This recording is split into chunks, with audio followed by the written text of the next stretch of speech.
It's Nick from artbynicholas.com, and today I'm going to show you a quick tutorial on how to edit out blemishes in your portraits using the cloning tool as opposed to airbrushing.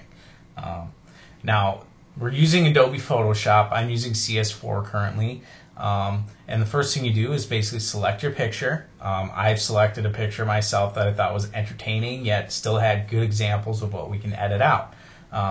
So once you have your picture selected, you want to go to the toolbar in Photoshop and select the clone stamp tool. Now once you have that picked, you go to your photo and you start looking for any imperfections you may find. And here on my left cheek I see I have a zit. I don't like it. I want it gone. But also there's lighting to take into consideration here. The lighting gradation kind of moves from right to left, from dark to light, and where the imperfection lies is on a line. You want to keep that line consistent with what you're cloning. So here the line kind of moves vertically here. So I want to take a clone sample that's right above that imperfection and then clone it out.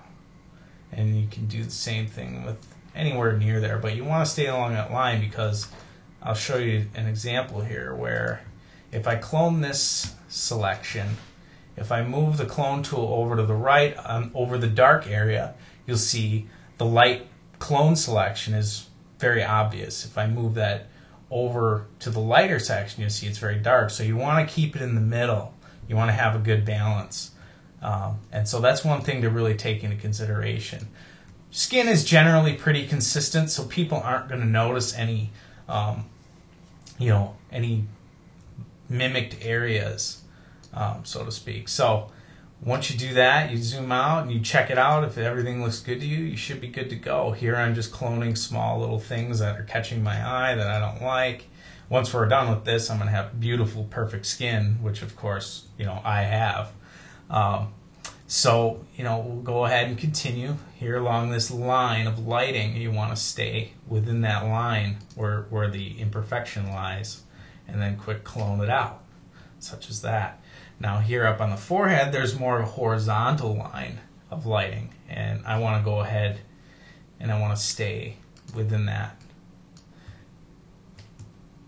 Here there's kind of a dark patch, and you can kind of work with that a little bit. You can see that there was a red spot here, and so what I did is just kind of blended it with a very close part of the area, and that kind of took care of that. Here's a mole. I don't like the mole. Go ahead and clone it out. Here's a hair. Kind of match the path of it, and you're good to go. So now looking back, you can't really tell. There's no imperfection anymore.